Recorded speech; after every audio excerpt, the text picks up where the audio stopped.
സാഹിബ് മരിക്കുന്നത് വരെ ഏതെങ്കിലും ഒരു ജമാഅത്തെ ഇസ്ലാമിയുടെ സമ്മേളനത്തിൽ പങ്കെടുത്തു എന്ന് ലീഗിന്റെ നേതാക്കന്മാർക്ക് പറയാൻ പറ്റുമോ?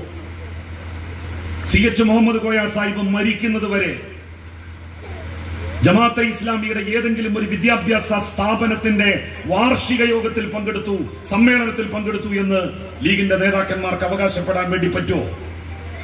CH എന്താ സമുദായ സ്നേഹിയായിരുന്നില്ലേ? CHനറിയാമായിരുന്നു ജമാഅത്തെ ഇസ്ലാമി മുന്നോട്ട് വെക്കുന്ന രാഷ്ട്രീയം നാടിനാപത്താണ്, ലീഗിനാപത്താണ് എന്ന്. അതുകൊണ്ടാണ് എല്ലാ മതസംഘടനകളുടെയും NSSന്റെ അടക്കം യോഗത്തിൽ നായർ സർവീസ് സൊസൈറ്റിയുടെ സംസ്ഥാന സമ്മേളനത്തിൽ CH പങ്കെടുത്തിട്ടുണ്ട്. അങ്ങനെയുള്ള CH മുഹമ്മദ് കോയ സാഹിബ് നമ്മളുടെ നാട്ടിൽ ഒരു സംഘടനയുടെ യോഗത്തിലെ പങ്കെടുക്കാതിരുന്നിട്ടുള്ളൂ. ഒരു പ്രസ്ഥാനത്തിന്റെ വിദ്യാഭ്യാസ സ്ഥാപനങ്ങളുടെ വാർഷിക സമ്മേളനങ്ങളിൽ നിന്നേ മാറി നിന്നിട്ടുള്ളൂ. അത് ജമാഅത്തെ ഇസ്ലാമിയുടെ സമ്മേളനങ്ങളും ജമാഅത്തെ ഇസ്ലാമിയുടെ സ്ഥാപനങ്ങളുടെ വാർഷികാഘോഷ പരിപാടികളുമാണ് എന്നുള്ള കാര്യം മുസ്ലിം ലീഗിന്റെ സുഹൃത്തുക്കൾ മറന്നു പോകരുത്. CH അപകടം ദർശിച്ച പാർട്ടിയിൽ നിങ്ങൾ എന്തുകൊണ്ടാണ് അപകടം ദർശിക്കാത്തത്? മഹാനായ CH മുഹമ്മദ് കോയ സാഹിബ് ബഹിഷ്കരിച്ച പാർട്ടിയെ നിങ്ങൾ എന്തിനാണ് നെഞ്ചോട് ചേർത്ത് പിടിക്കുന്നത്? CH മുഹമ്മദ് കോയ സാഹിബ് വേണ്ടെന്ന് വെച്ചവരെ നിങ്ങൾ എന്തിനാണ് കൂട്ടിപ്പിടിക്കുന്നത്? എല്ലാറ്റിന്റെയും മാതൃകയല്ലേ മുസ്ലിം ലീഗുകാർക്ക് CH മുഹമ്മദ് കോയ സാഹിബ്? ആ CH മുഹമ്മദ് കോയ സാഹിബ് ജമാഅത്തെ ഇസ്ലാമിയോട് സ്വീകരിച്ച സമീപനം എന്തുകൊണ്ട് സ്വീകരിച്ചില്ല? നിങ്ങൾക്ക് എന്തുകൊണ്ടാണ് അത് സ്വീകരിക്കാൻ കഴിയാതെ പോയത്? മാധ്യമം പത്രത്തിന്റെ ഉദ്ഘാടനം നടന്നല്ലോ. അന്ന് ബഹുമാന്യനായിട്ടുള്ള സയ്യിദ് മുഹമ്മദ് അലി ശിഹാബ് തങ്ങൾ ജീവിച്ചിരിപ്പുണ്ട്. ശിഹാബ് തങ്ങൾ പോയോ ആ സമ്മേളന പരിപാടിയിലേക്ക്? എല്ലാവരെയും ക്ഷണിച്ചിരുന്നില്ലേ നിങ്ങൾ? എല്ലാ നേതാക്കന്മാരെയും ക്ഷണിച്ചിരുന്നു. എന്തേ ശിഹാബ് തങ്ങൾ വരാതിരുന്നത്? ശിഹാബ് തങ്ങൾ മരിക്കുന്നത് വരെ ജമാഅത്തെ ഇസ്ലാമിയുമായിട്ടുള്ള ബന്ധം ലീഗിനുണ്ടായിരുന്നില്ലല്ലോ.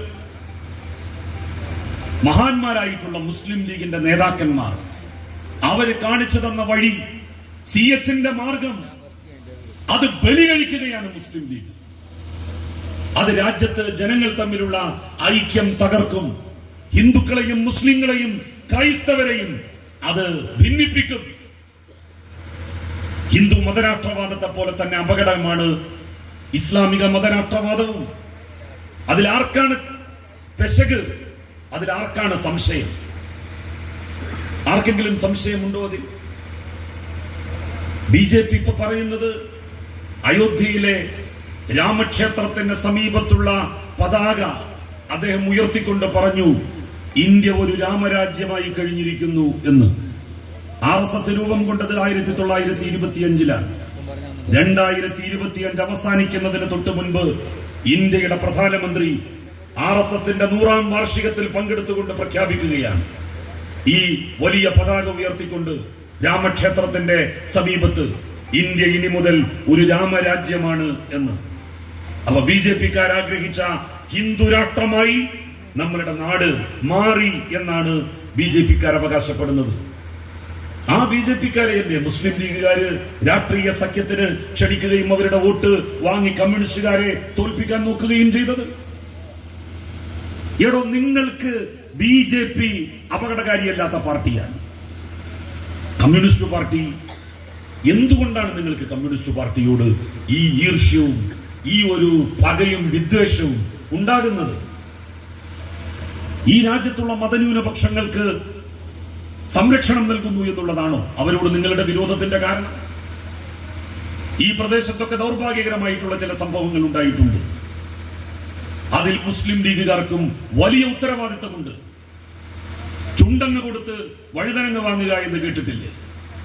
അത്തരം സംഭവങ്ങളായിരുന്നു അന്നൊക്കെ നടന്നത്. അതിനി നടക്കാൻ പാടില്ല. ഇനി അതിന്റെ സംരക്ഷകരായി, ഇനി ഈ രാജ്യത്ത് മുഴുവൻ ആളുകളുടെയും സംരക്ഷകരായി ഈ പഞ്ചായത്തിൽ കഴിഞ്ഞ 20 കൊല്ലമായിട്ട് ലീഗല്ലേ ഭരിച്ചിരുന്നത്? ലീഗ് ആർക്കൊക്കെയാണ് സംരക്ഷണം നൽകിയത്?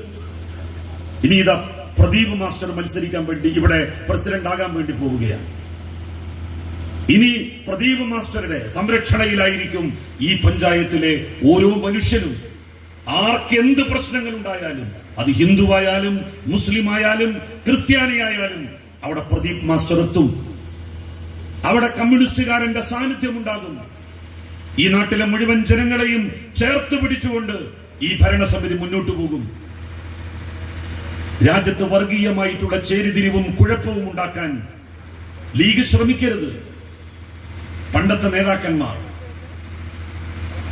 എ.വി. അബ്ദുറഹിമാനാജിയെ പോലെയുള്ളവർ, പടാറത്തിനെ പോലെയുള്ളവർ, തുറുവായി ഹാജിയെ പോലെയുള്ളവർ, അവരൊക്കെ ഈ നാട്ടിൽ ജനങ്ങൾക്കിടയിൽ ഐക്യവും രഞ്ജിപ്പും സൗഹൃദവും പ്രചരിപ്പിക്കാൻ വേണ്ടി ശ്രമിച്ചവരാണ്.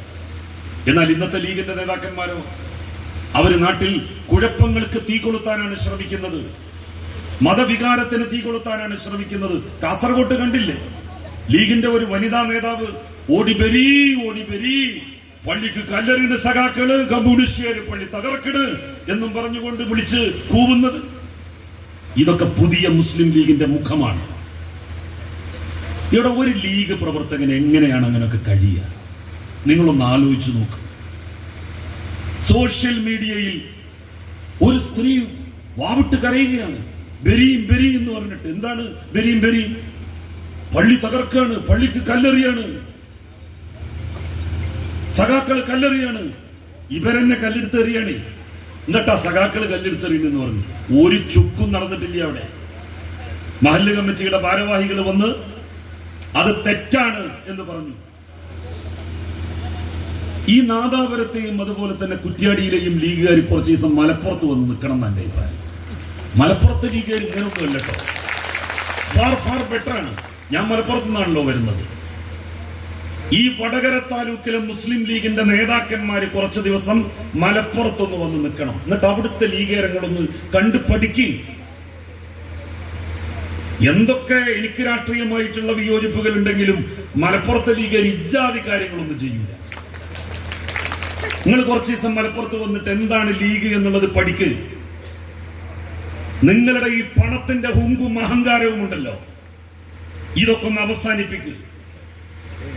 ഈ നാട്ടിലെ ജനങ്ങളെ വർഗീയമായി ചേരിതിരിക്കുന്ന രീതിക്ക് അവസാനം കുറിക്ക്, അന്ത്യം കുറിക്ക്. നാട്ടിലെ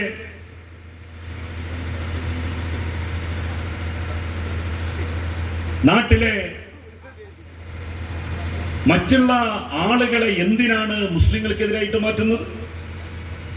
എന്തിനാണ് മുസ്ലിങ്ങൾക്കെതിരായിട്ട് മാറ്റുന്നത്? കഴിഞ്ഞ 10 കൊല്ലമായിട്ട് കേരളത്തിൽ ഒരു വർഗീയ കലാപമുണ്ടോ? 10 കൊല്ലമായിട്ടൊരു വർഗീയ കലാപമുണ്ടോ? അപ്പൊ നിങ്ങൾ ചോദിക്കും, മുമ്പും വർഗീയ കലാപം ഉണ്ടായിട്ടുണ്ടോ എന്ന്. ഉണ്ടല്ലോ, വർഗീയ കലാപം ഉണ്ടായിട്ടുണ്ട്. 1ഉം 2ഉം മാറാട് കലാപങ്ങൾ UDF ഭരിക്കുന്ന കാലത്ത്, ലീഗ് ഭരിക്കുന്ന കാലത്ത് ഉണ്ടായിട്ടുള്ളതല്ലേ? 11 പേരല്ലേ അവിടെ മരിച്ചു വീണത്, ഹിന്ദുക്കളിലും മുസ്ലിങ്ങളിലും പെട്ടവർ. കമ്മ്യൂണിസ്റ്റ് പാർട്ടി ഭരിക്കുമ്പോഴാണോ 1ഉം 2ഉം മാറാട് കലാപങ്ങൾ ഉണ്ടായത്? തിരുവനന്തപുരത്തെ ചാല കത്തിയെറിഞ്ഞില്ലേ? ഇടതുപക്ഷം ഭരിച്ചിരുന്ന സമയത്താണോ? CH മുഹമ്മദ് കോയ സാഹിബിനെ കുറിച്ച് ഞാൻ ഉൾപ്പെടെ പണ്ട് ലീഗുകാർ പ്രസംഗിച്ചിരുന്നത് എന്താ? ചാല കത്തിയെറിഞ്ഞപ്പോ ജീപ്പിന്റെ ഫുട്ബോർഡിൽ നിന്ന് സമാധാനത്തിന് വേണ്ടി എത്തിച്ച മന്ത്രിയാണ് CH. അന്നും ലീഗ് ഭരിച്ചിരുന്ന സമയത്താണ് ചാലയിൽ കലാപം ഉണ്ടായത്. ആലപ്പുഴയിൽ നബിദിന ഘോഷയാത്രക്ക് നേരെ പോലീസ് വെടിവെച്ചത്, 2 പേരെ കൊന്നത് കമ്മ്യൂണിസ്റ്റുകാർ കേരളം ഭരിച്ചിരുന്ന സമയത്തല്ല, UDF ഭരിച്ചിരുന്ന സമയത്താണ്, ലീഗ് ഭരിച്ചിരുന്ന സമയത്താണ്. ലജനത്തുൽ ഇസ്ലാം സഭ നടത്തിയിട്ടുള്ള നബിദിന ഘോഷയാത്ര, ആ ഘോഷയാത്രക്ക് നേരെ പോലീസ് വെടിവെച്ചു. 2 പേരാണോ മരിച്ചു വീണത്?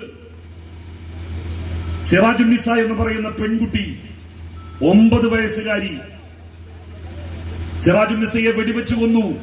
കലാപത്തിന് നേതൃത്വം നൽകാൻ വേണ്ടി വന്നു എന്ന പേര് പറഞ്ഞിട്ട്. ആര് ഭരിക്കുന്ന കാലത്ത്? കോൺഗ്രസും ലീഗും ഭരിച്ചിരുന്ന കാലത്ത്, ഇടതുപക്ഷം ഭരിച്ചിരുന്ന സമയത്തല്ല. അത് നിങ്ങൾ മനസ്സിലാക്കണം. ഈ 10 കൊല്ലത്തിനിടയിൽ ഒരു വർഗീയ കലാപം പോലും ഈ കേരളത്തിൽ ഉണ്ടായിട്ടില്ല.